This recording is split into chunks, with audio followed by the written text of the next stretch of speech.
Pramudia ini kan salah satu penulis Indonesia mungkin yang paling terkemuka ya. Dia pernah ditahan oleh pemerintah kolonial, kemudian di masa Soekarno juga pernah masuk penjara selama setahun, ditahan oleh Orde Baru selama 14 tahun tanpa pengadilan. Di Belanda banyak orang membaca Pramudia tentu karena dia menulis tentang periode kolonial. Dan orang Belanda selalu sangat tertarik dengan kolonialisme mereka sendiri. Pak Pram kan tidak punya harta apa-apa, yang punya kan dokumen. Menurut saya dia dari 100 tahun kehidupan manusia mungkin dia salah satu yang terbaik ya yang Indonesia miliki.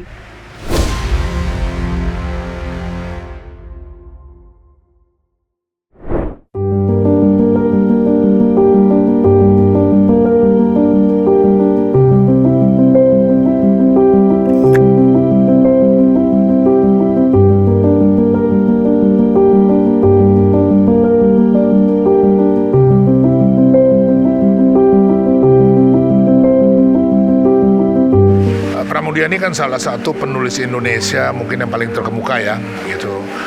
Lahir tepat 100 tahun yang lalu, 6 Februari 1925 di Blora. Dan dalam perjalanan panjangnya menulis banyak sekali karya ya, puluhan novel, kumpulan cerita pendek, buat juga esai-esai ya tentang sastra kebudayaan dan sangat mendalami soal sejarah gitu. Dalam perjalanan panjang ini juga kehidupannya sangat dinamis ya, pernah ditahan oleh pemerintah kolonial, kemudian di masa Soekarno juga pernah masuk penjara selama setahun, ditahan oleh Orde Baru selama 14 tahun tanpa pengadilan. Dan pengalaman ini saya kira membuat perjalanan hidup yang karya dari Pramudia ini sangat istimewa gitu.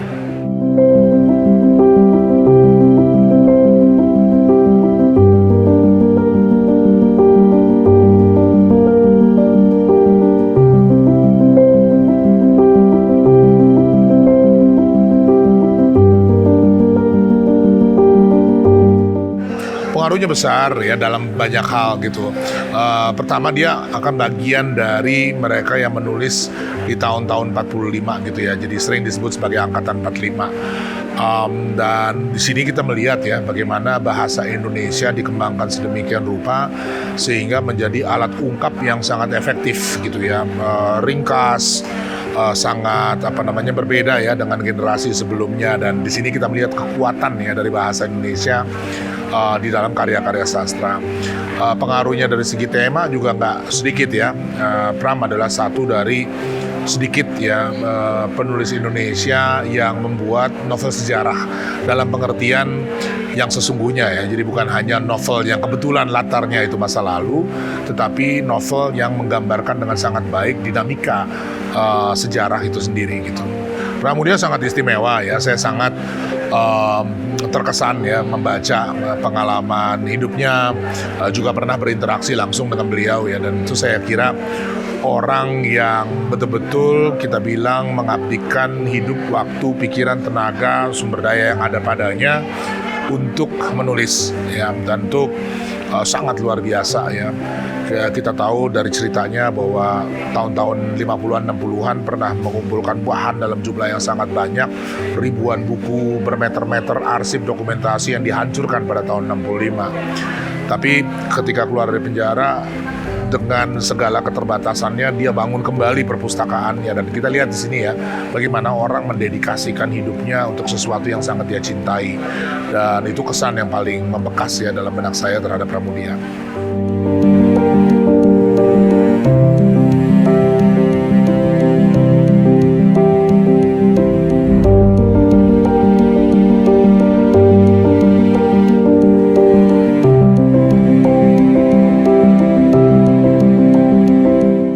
Ya, karya Pramudia sih menurut saya tetap relevan ya sampai kapanpun ya, karena berbicara tentang bagaimana kita semestinya membayangkan bangsa ini. Dan di tangan Pramudia, karya-karyanya kita lihat bahwa bangsa ini bukan cuma kebetulan orang Ambon, orang Jawa, orang dari berbagai macam suku berkumpul dan kemudian menjadi Indonesia, tetapi kita melihat bahwa bangsa Indonesia ini sesungguhnya adalah kumpulan orang yang berjuang melawan ketidakadilan gitu ya. Dan itu satu pesan kunci yang sangat penting. Dan tentu hari ini juga kita lihat masih banyak ketidakadilan ya, sosial, ekonomi, lingkungan hidup, gender dan seterusnya. Jadi saya kira kalangan muda pun saat ini walaupun tidak langsung mengenal Pram, hidup di zaman yang sangat berbeda, tetap saja bisa memanfaatkan karya-karya dia untuk memberi inspirasi ya bagaimana memperjuangkan Indonesia yang lebih adil, setara dan lestari.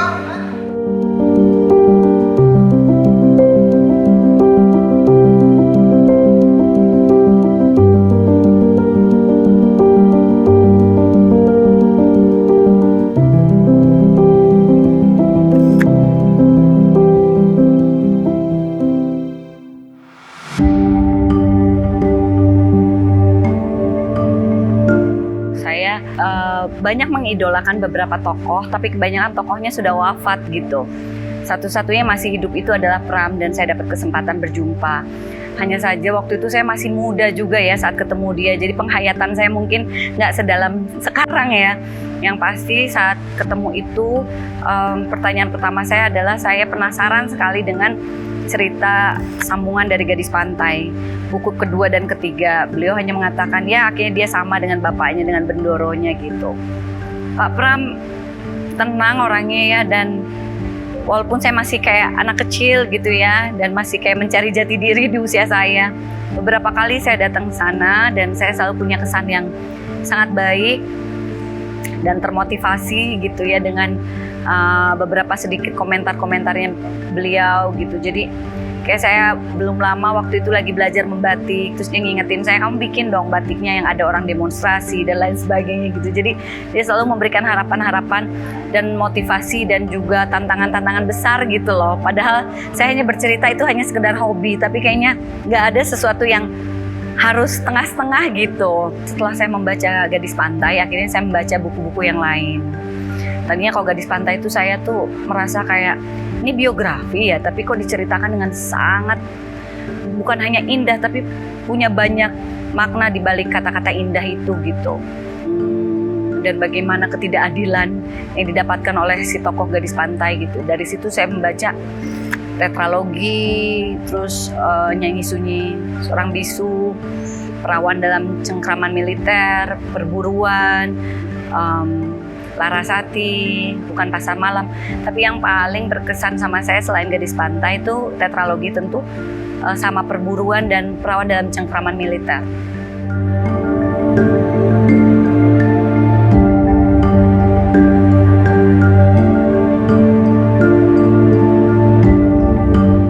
Karena kan kita seperti membaca kenyataan hidup ya, dan sejarah gelapnya bangsa ini, tetapi diceritakan dengan sangat personal dan juga dengan sangat manusiawi, sehingga menyentuh sekali hati kita, sehingga kita punya solidaritas atas dasar kemanusiaan yang begitu dalam gitu lewat teks-teksnya Pram.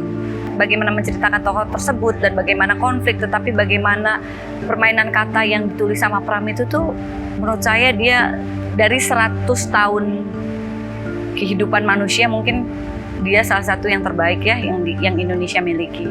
Yang paling menantang itu adalah mengkristalisasikan dari buku-bukunya Pram tersebut, karena menceritakan banyak sekali hal yang penting.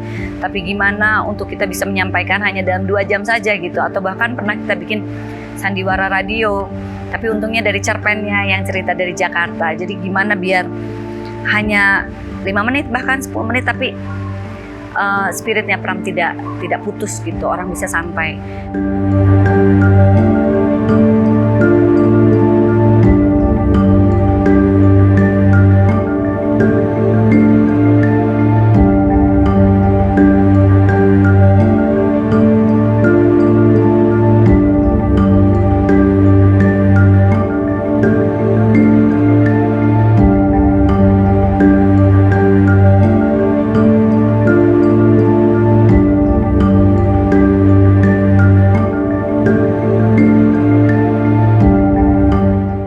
Waktu remaja atau mahasiswa, saya memulai membaca semua buku Pak Pram.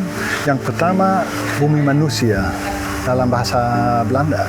Itu menarik karena hanya semua karya Pramudia Anantatur diterjemahkan dalam bahasa Belanda. Dia punya banyak teman-teman di sana yang membantunya waktu masih di penjara, waktu diasingkan di Pulau Buru, dan ada beberapa teman-teman dari Belanda, juga dari Amerika Serikat, yang membantunya bekerja untuk menerjemahkan semua naskah-naskah Pak Pram. Di Belanda banyak orang membaca Pramudia Anantatur karena dia menulis tentang periode kolonial. Dan orang Belanda selalu sangat tertarik dengan kolonialisme mereka sendiri. Tetapi menurutku tidak hanya buku-buku tentang kolonialisme seperti Bumi Manusia dan lain-lain, tapi buku-buku yang lain mungkin lebih menarik daripada yang tetralogi buruk. Tapi menurut saya yang paling menarik adalah buku yang dikumpulkan dari naskah-naskah fragmen-fragmen kecil. Dia menulis di waktu di Buru, di Pulau Buru, dan judulnya Nyanyi Sunyi Seorang Bisu. Dan dalam buku ini dia menulis tentang pengalamannya dan tentang kehidupannya dan ingatannya kepada anak-anak dia. Dan menurut aku suaranya dalam Nyanyi Sunyi Seorang Bisu paling tulus, paling dia berbicara dari hatinya. Pak Pramudia ada suka dialektik, dan dia tidak mau menuduh atau menyalahkan kolonialisme untuk penjajahan saja. Tentu saja dia tidak suka kolonialisme atau penjajahan Belanda, tapi dia mengakui bahwa oleh penjajahan Belanda ilmu pengetahuan modern masuk di Indonesia. Dan itu pikiran dialektis, ya. Di sudut satu dia sangat kritis tentang kolonialisme, tapi di sudut lain dia menghargai kontribusi orang Belanda untuk introduksikan ilmu pengetahuan modern di Indonesia.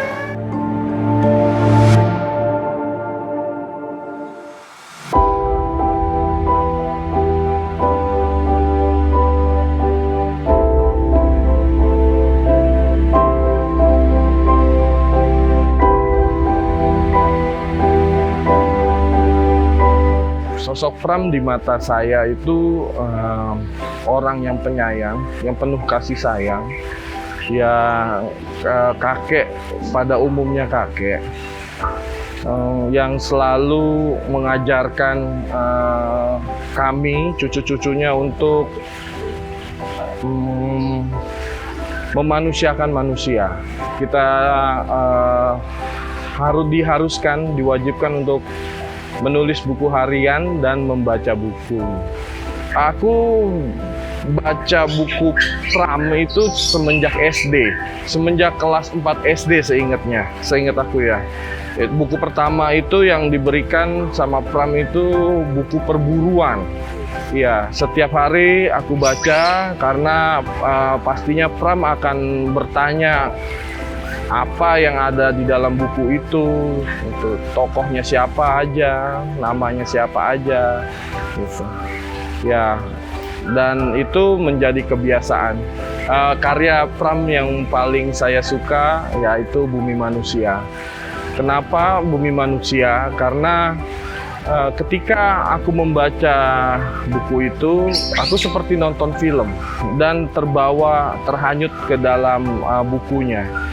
Jadi imajinasiku tuh dimainkan ketika aku membaca buku itu. Pastinya sangat berpengaruh karena kata-kata juga nilai yang terkandung dalam buku itu mengajarkan saya itu bagaimana berjuang dan untuk menjalani kehidupan.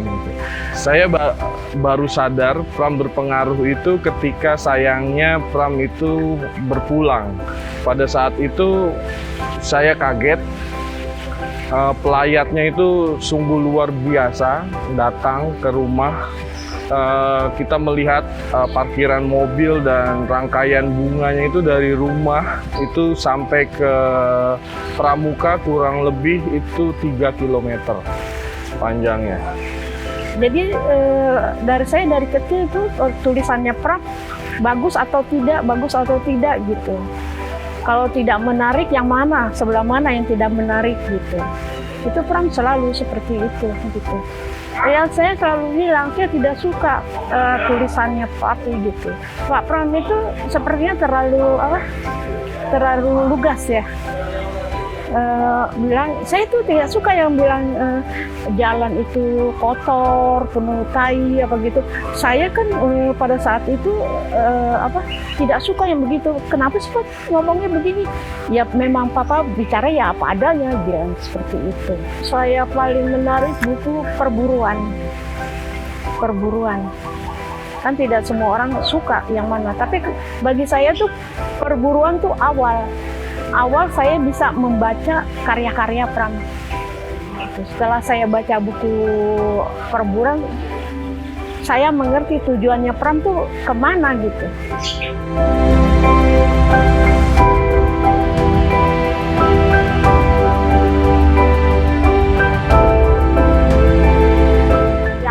Yang pasti setelah Pram pulang itu ada lembaga tertentu yang minta uang sekian gitu. Pada umumnya gitu kita harus punya uang, karena kalau tidak diberikan uang ya sepertinya salah satu adik saya itu akan dibunuh.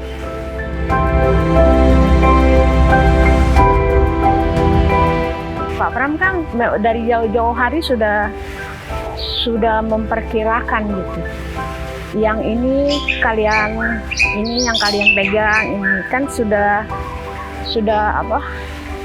dirancang anak-anaknya, yang ini mengerjakan ini, yang ini gitu. Jadi yang terakhir untuk saya ini semua saya serahkan pada kau gitu. Kalau ini merupakan beban, kau buang aja dibilang. Pastinya dokumen. Pak Pram kan tidak punya harta apa-apa, yang punya kan dokumen. Dan terakhir dia bilang, Papa mati pun akan merasa senang, bahagia, sudah bisa tertawa karena apa-apa yang Papa inginkan semua sudah Papa capai dulu.